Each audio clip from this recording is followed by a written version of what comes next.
এই কুরুক্ষেত্র রণাঙ্গনে বেঁধেছ মানুষ মারা কল। কৃষ্ণ তুই বড়ই দুঃখল। কুরুক্ষেত্র রণাঙ্গনে বেঁধেছ মানুষ মারা কল। বড়ই দুঃখল। কুরুক্ষেত্র রণাঙ্গনে বেঁধেছ মানুষ মারা কল। কৃষ্ণ বড়ই দুঃখল। কুরুক্ষেত্র রণাঙ্গনে বেঁধেছ মানুষ মারা কল। কৃষ্ণ বড়ই দুঃখল। কুরুক্ষেত্র রণাঙ্গনে বেঁধেছ মানুষ মারা কল। যখন সে আমাকে পিসিমা বলেছে তখন তাকে ওরে দুষ্ট বলাতে কোনো ক্ষতি নেই। আর কথাটা দিয়েছেন শিবশঙ্কর বাল মহাশয়। বলি ওরে দুষ্ট বলি স্পষ্ট, ওরে দুষ্ট আমি বলি স্পষ্ট, শিখলি কোথায় এ কৌশল? শিখলি কোথায় এ কৌশল? শিখলি কোথায় এ কৌশল? কৃষ্ণ বড়ই দুষ্ট ফল। কুরুক্ষেত্র রণাঙ্গনে বেঁধেছ মানুষ মারা কল। কৃষ্ণ বড়ই দুষ্ট ফল। কুরুক্ষেত্র রণাঙ্গনে বেঁধেছ মানুষ মারা কল। কৃষ্ণ বড়ই দুষ্ট ফল। কুরুক্ষেত্র রণাঙ্গনে বেঁধেছ মানুষ মারা কল। যুদ্ধের প্রথম দিনে শুনিলাম শ্রবণে,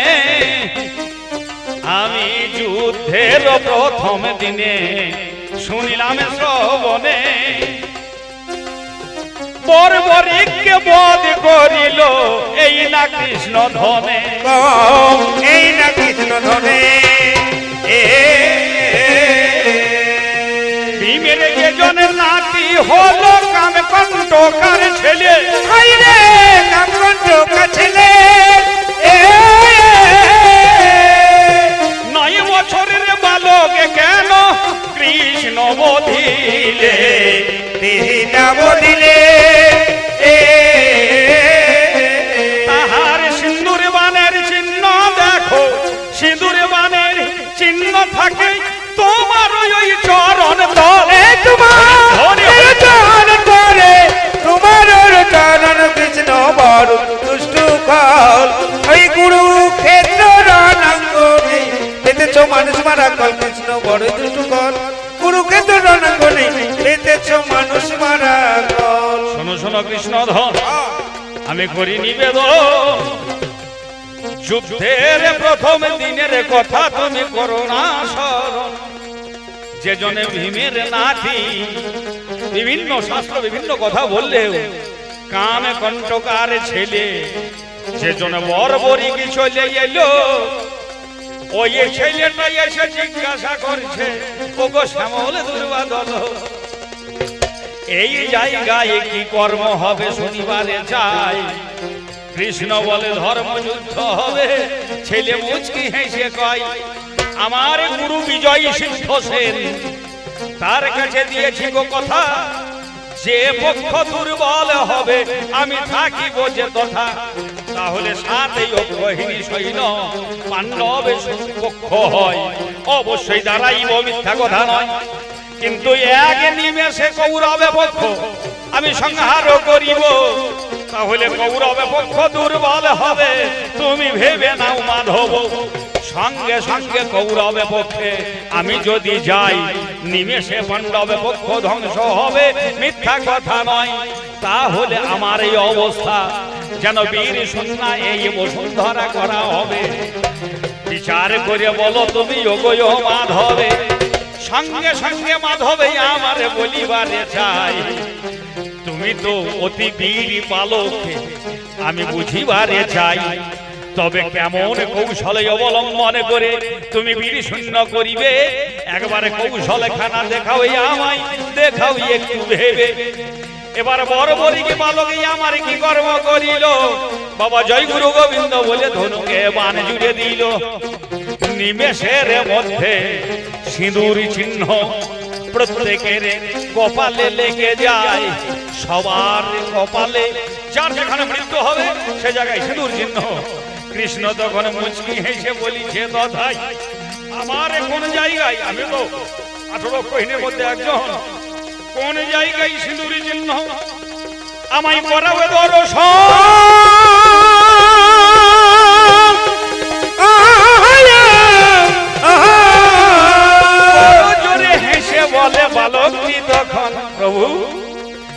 তুমি দশ দিক পালন। আমার এক দাদা 10 টাকা দিয়ে ঠিক জায়গার মতন জায়গাতে বলবো তো, তুমি দশ দিক পালন, তুমি তনুজ দলন। এই যে পূর্ব পশ্চিম উত্তর দক্ষিণ ঈশান অগ্নি নৈঋত বায়ু ঊর্ধ্ব অধো, এই 10 দিক তুমি যে 10 দিক পালন, তুমি তনুজ দলন, অখিল রসামৃত মূর্তি তুমি মনোজ মোহন। তোমায় কোথায় দেব আমি আমার এই যে চন্দন? তুমি ভেবে দেখো মনে। তুমি তো কিছুক্ষণ আগে বলেছো আমার দাদু অর্জুনে কি বলেছো? পত্রং পুষ্পং ফলং তোয়ং যৌমেই ভক্তা ব্রজচ্ছতি। যে ভক্ত আমাকে পত্র দেয়, পুষ্প দেয়, ফুল দেয়, যদি কিছু না দিতে পারে নয়নের জল দেয়, আমি সারা জীবনে হইয়ে থাকি কেনা।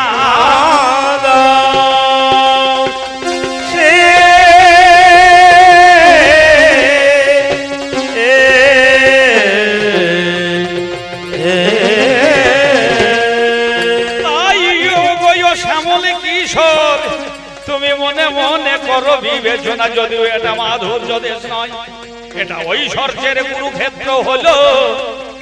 তাই তোমার ওই চরণের তল দেশে আমার এই চন্দন রক্ত চন্দন এবং সিঁদুর বিন্দু চরণে শোভা বর্ধন হইল।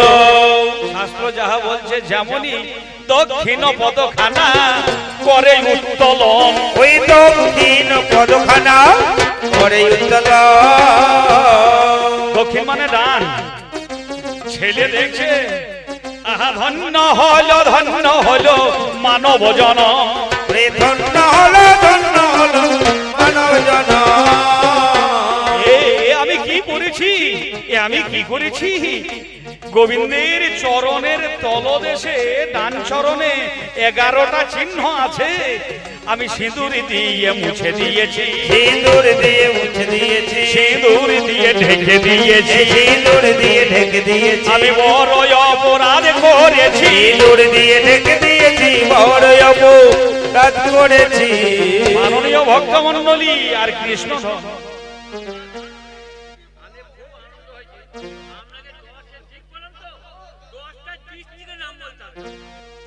10টা দেখি। হ্যাঁ হ্যাঁ ঠিক আছে ঠিক আছে ঠিক আছে, যান আপনি বসুন। আমার সময় তো আর 10টা ডিস্ট্রিক্ট ছিল না। আমি গান্ধারী, আমি এখন গান্ধারী। আমার অঙ্গ বঙ্গ কলিঙ্গ প্রাগজ্যোতিষপুর সিন্ধু আমার সময়ে এই এতবিধ 10 প্রদেশ অবশ্যই আমার কাছে ছিল। আমি কাউকে এতটুকু কটু কথা বলতেও ভালোবাসি না মাননীয় ভক্তমণ্ডলী। তবে হ্যাঁ, মাঝে চলে এলে কিছু স্মৃতি বিস্মৃতি হয়তো। হ্যাঁ, কোথায় ছিলাম? তিলক চিহ্ন এই কি করলাম? আর সঙ্গে সঙ্গে কৃষ্ণ দেখছে সর্বনাশ, এ মহাবীর এসেছে। ও যে সুদর্শনকে আহ্বানে করে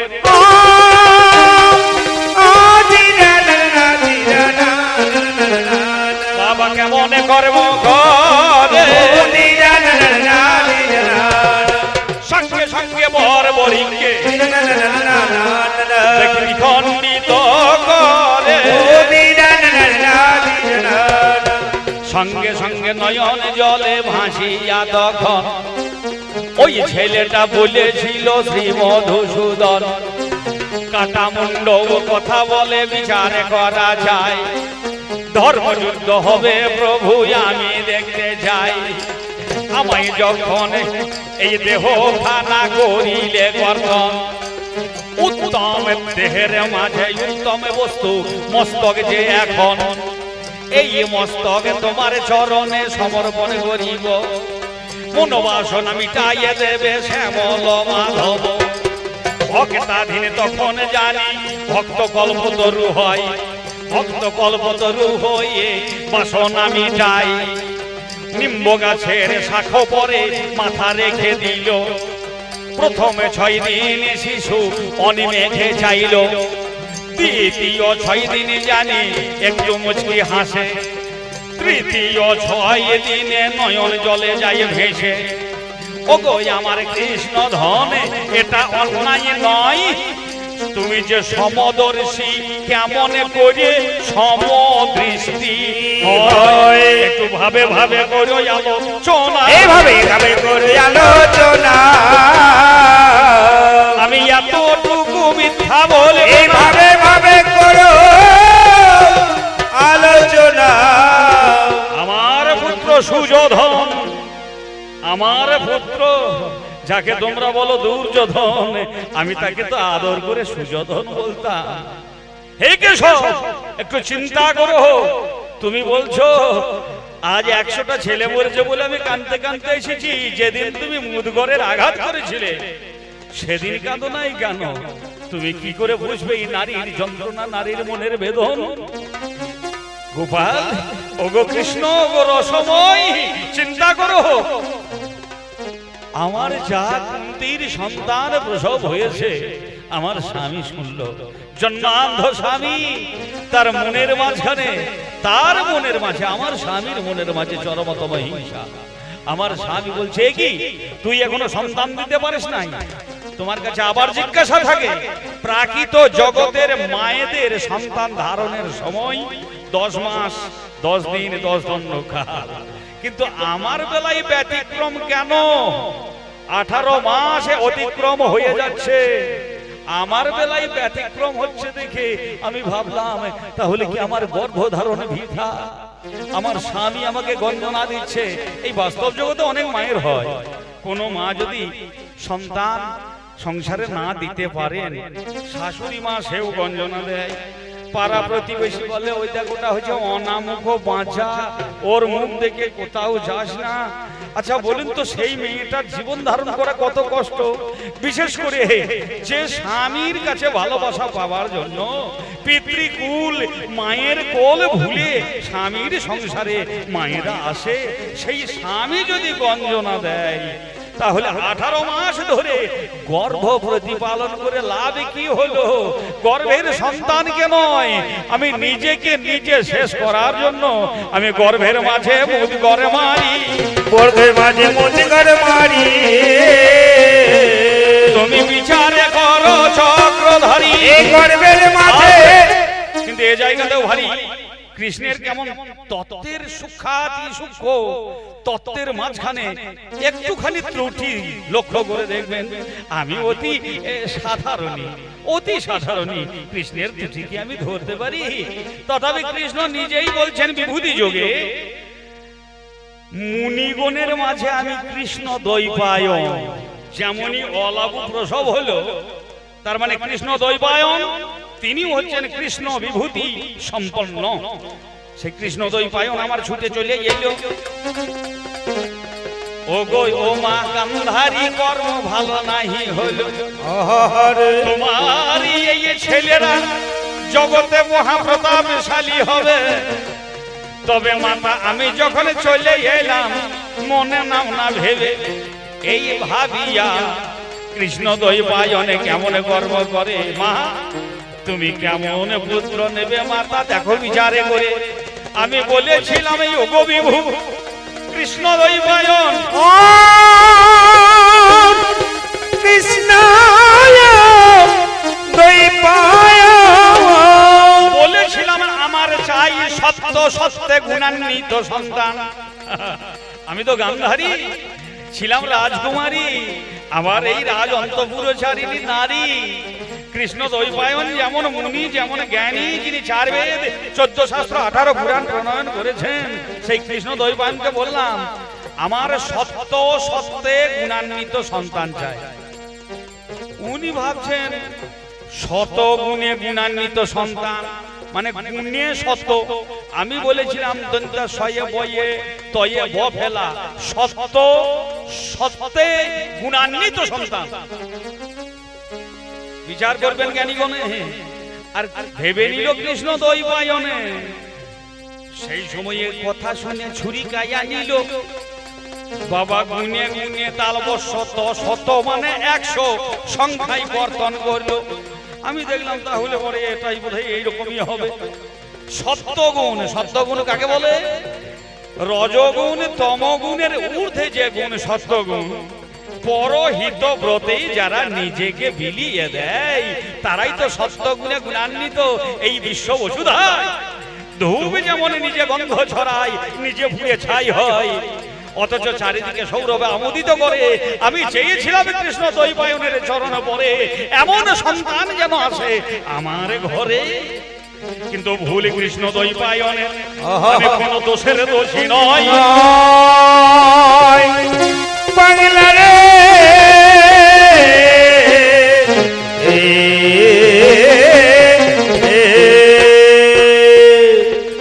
কৃষ্ণ দ্বৈপায়নে ছুরিকাঘাতে 100 বার আঘাত দেয়। আর আমরা জানেন 100 বার যেমনই হয়ে যায়, তাহলে ছোট্ট পাড়ায় একটা খণ্ড থেকে গেল। 100 বার আঘাত দিলে 101টা খণ্ড হবে।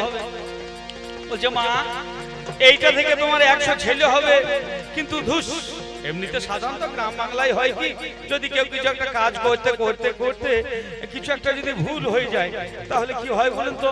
ধুসশালা ধুসশালা, এরকম একটা কথা হয়ে যায়, তাই না? ধুসশালা কথায় কথায় বেরিয়ে যায়। কৃষ্ণ দ্বৈপায়ন মুনিরও তাই, তিনি দেখলেন সর্বনাশ, আমি 100টা চেয়েছিল, আমি 101টা করে ফেলেছি, ধুসশালা বেরিয়ে গেছে। আর আমি তখন মনে মনে বললাম, হে না, হে প্রভু, হে কৃষ্ণ দ্বৈপায়ন মুনিবর, যখন 100 নন্দনের ব্যবস্থা করেছেন, আমার মনের বড় ইচ্ছা, আমার একটা যেন আমার বালিকা হয়, আমার তনয়া হয়, আমার দুহিতা হয়। কৃষ্ণ দ্বৈপায়ন তখন বলছে, ওরে তাই হবে, তাই হবে। আগে থেকে নামকরণ হয়ে গিয়েছে, নামকরণ হয়ে গিয়েছে। ওই ধুসশালা ধুসশালা হতে হতে বাবা দুঃশলা নাম নিয়ে কন্যা হয়েছে, দুঃশলা হয়ে গিয়েছে। মাননীয় ভক্ত মণ্ডলী, তাহলে ভুলটা কি আমার, না ভুলটা কৃষ্ণ অংশে আগত কৃষ্ণ দ্বৈপায়নের? আর কৃষ্ণ দ্বৈপায়নের যদি ভুল হয়, তাহলে মূলে ভুলটা কৃষ্ণের বটে, মূলে ভুলটা কৃষ্ণের বটে। আমি জানাইয়া গেলাম জগবটে, মূলে ভুলটা কৃষ্ণের বটে। সময়টা অনেকটা অতিবাহিত হয়ে গেল। আমার শ্রদ্ধেয় প্রভাত দাদা বললেন, ভাই গানটা এতটা ডিপের মাঝখানে পৌঁছে যাচ্ছে, একটু সহজ সাবলীল করলে ভালো হয়, কিন্তু আর সময়টাই বা কোথায়। কুরুক্ষেত্র রণাঙ্গনে ভীষ্ম বধের কারণে বলে জানাই মাধবের স্থানে, যেসব তত্ত্ব সাধারণত শোনা যায় না, যেহেতু এই বিশাল রত্ন ভান্ডারের মাঝে দু একটা রত্ন যদি উদ্ধার করার চেষ্টা করি, তাতে ক্ষতিটা কি? বলো কৃষ্ণ অর্জুনকে দিয়ে ভীষ্মের নিকট থেকে পঞ্চ পাণ্ডবের মৃত্যুবান হরণ করার সময়ে ভীষ্ম শুনতে পেয়েছিল, তুমি শিবিরের বাইরে থেকে রণ ঝন রণ ঝন উঠল নমুর ধ্বনি, রণ ঝন রণ ঝন উঠল নমুর ধ্বনি, রণ ঝন রণ ঝন উঠল নমুর ধ্বনি। শুনতে পেল মহামহিম ভীষ্ম যিনি, রণ ঝন রণ ঝন উঠল নমুর ধ্বনি, রণ ঝন রণ ঝন উঠল নমুর ধ্বনি। ভীষ্ম প্রতিজ্ঞা করলো, আর সেই প্রতিজ্ঞার কাছে কৃষ্ণ, তুমি প্রতিজ্ঞা ভঙ্গ করলে। এসব তত্ত্ব আগে আলোচনা করেছি অনেকেই, শোনেন। আমার জিজ্ঞাসাটা ওই জায়গায়, হে কৃষ্ণ, তুমি তো ঐশ্বর্যের দেশের কৃষ্ণ, তুমি তো ঐশ্বর্যের দেশের কৃষ্ণ, মাধুর্যের দেশের কৃষ্ণ নও। মাধুর্যের নূপুর তুমি ঐশ্বর্যের দেশে কেমন করে পাও চরণে, কেমন করে পাও চরণে।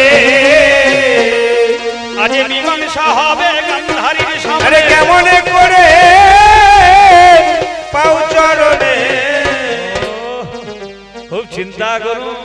শুধু তাই নয়, একটু একটু করে যদি অগ্রসর হয়ে যায়, তাহলে দেখা যাবে ওই সেই নারায়ণী সেনা ত্রিগর্তরাজ সুশর্মার সহযোগী হয়ে চলে যাচ্ছে। আর নারায়ণী সেনার বিরুদ্ধে লাগামধারী কৃষ্ণ অর্জুনকে লয়ে এগিয়ে চলে যাচ্ছে। অভিমন্যু মাধুল কৃষ্ণ, মাধুল কৃষ্ণ বলে চিৎকার করছে। কৃষ্ণ বলছে অর্জুন এমন এক ভয়ঙ্কর ভীষণ মহাবীর নেমেছে কুরুক্ষেত্র রণাঙ্গনে। দেবাশিসদার গানে সন্তুষ্ট হয়ে আর কি গান করছে আমি তো আদৌ শুনতে পাই না, কিন্তু সমস্ত লোক মোটামুটি সন্তুষ্ট হয়ে আমাদেরই গ্রামের পশ্চিম পাড়ার মন্টু দাস 50 টাকা, আর আমাদের কাকিমা অর্থাৎ চিনুর মা 20 টাকা, সামান্য 20 টাকা দিয়ে পুরস্কৃত করল।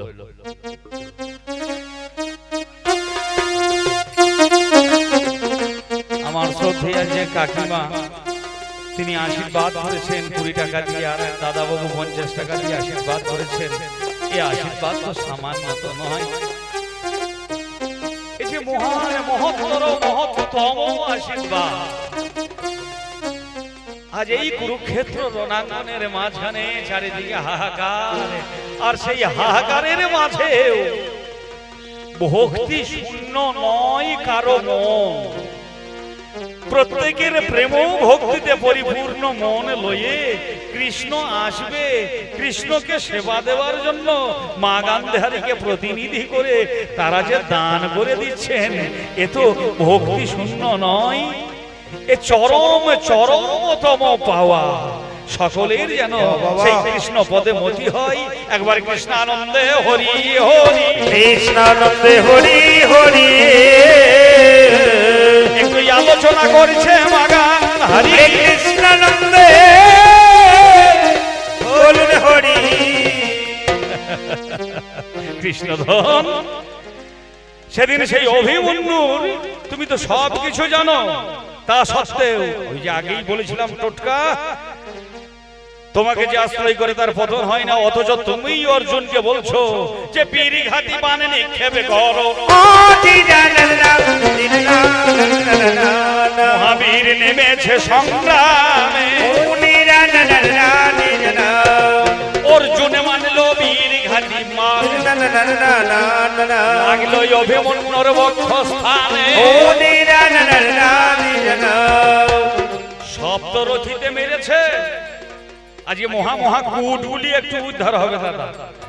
সপ্তরথীর দ্বারা অভিমন্যু নিধন হয়েছে না অর্জুনের দ্বারা অভিমন্যুর পতন হয়েছে? অভিমন্যুর পতন হয়েছে।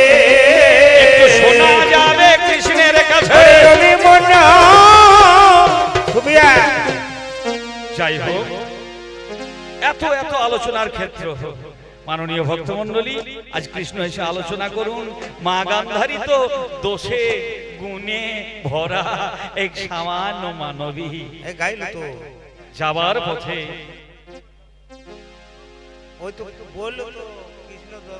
আমি পর্যায়ের মাঝে ছোট্ট করে রাখার চেষ্টা করেছি। কৃষ্ণ তুই বড় দুষ্ট ফল কুরুক্ষেত্র রণাঙ্গনে পেতেছিস মানুষ মারা কর।